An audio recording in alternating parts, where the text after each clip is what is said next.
encouraging them to sin and turn from God, encouraging them to party, laugh and mock God, to turn away from God's direction, and to become very stubborn.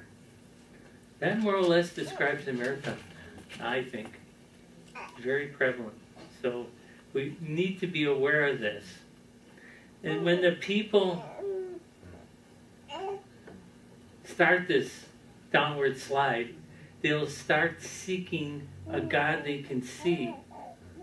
And so this brings in the spirit of deception. That's why they made the golden calf. They want something they can see because they want a legalism. They want, want these things that they can do, and then there's no responsibility on them. They just go along with it, and they feel they're right in the flow, and they're not. Their rebellion caused God to give them over to darkness, death, and the idols they worship. And remember, the idols may have eyes, but they can't see. Right. They have ears, they can't hear, and mouths, but they can't speak. That's right. So again, like the Israelites, many today remain stiff-necked and rebellious. In Deuteronomy 30:19, it says, by choosing life, we allow God to heal our hearts. But if, however, we do not fully follow God, then we are choosing to remain stiff-necked and rebellious. Basically, it says choose life or death. We are choosing our direction. So many times I hear this, and it always has grieved me. It's got to grieve God that people are saying, well, God made me do this. God lead me that way. God made this happen. No. It's all the devil, but they're blaming God. And they're choosing not to be responsible. Okay, another characteristic of Baal is it wants it now. Like I said before, the Israelites are angered by Moses' absence on the mountain. Wow. And so they turned to Baal. Wow. They did not understand the intensity of Moses' calling. And that's true with a lot of the godly leaders, that people don't understand the intensity of their calling, and so they accuse, they tear down what they don't understand. They become offended. They assume the worst, and they turn from God and His divine direction to any evil influence that's around, in this case, Baal. The spirit of Baal insists that we have who we want, when we want them, and to do what we want to do. It's all about me, myself, and I. In the church, again, very prevalent today. What is the bottom line here? What is the one thing that is the essence or is behind all this? Immaturity. The church is dramatically immature. It is so bad because they haven't been taught and encouraged to grow in the Spirit. They've just been allowed to be surface and play. And that'll never strengthen anybody. And they'll never, when any storm comes, they'll never be able to stand because they are spiritually immature. And, when you think about it, what does it come down to? Rather than going in person to God, to the real need meter, they're going to other people and gossip and get 10 opinions and wasting all that time. Nonsense. Go right to the Lord, you'll get an answer right away if you're listening. And you're coming to Him with an open heart. Another aspect is Baal uses false accusations and lies. He uses false accusations and lies. The same evil spirit preys on congregations in many churches with false accusations and lies when the leader or the pastor's trying to do something, or even when they go on vacation, if they get one, and when they're not able to defend themselves, that's when they'll move in. Right. Or they'll call for, well, let's have a prayer meeting to pray for them. No, it's the gossip, the backbite, and tear them down. Though Jezebel has no gender, it usually works in women, but it can work significantly in men also.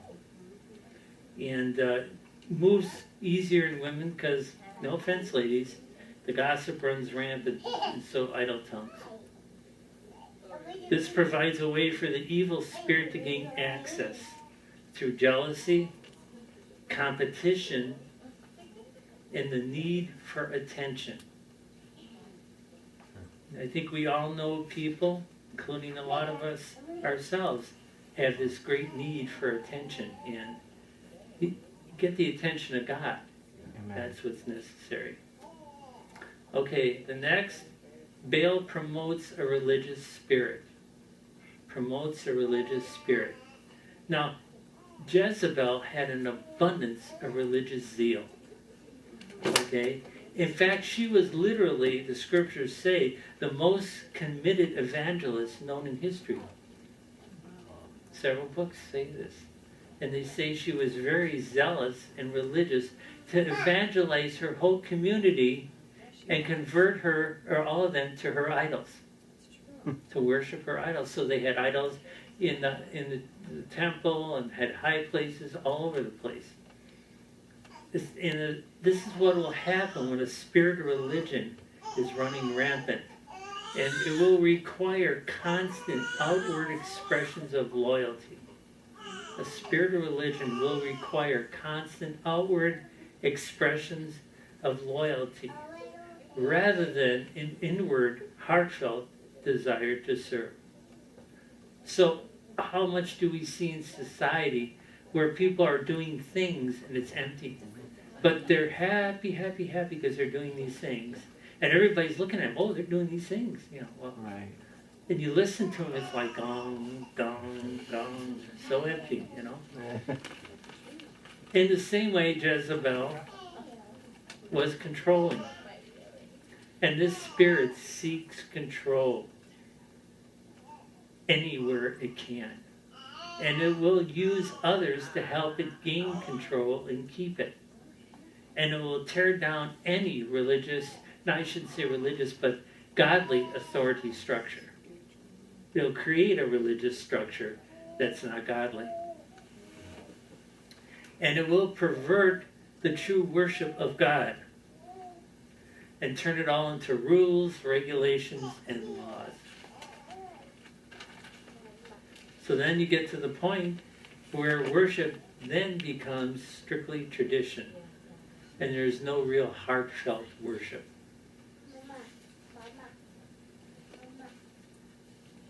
So as we see this, we need to recognize and acknowledge this is but the foundation.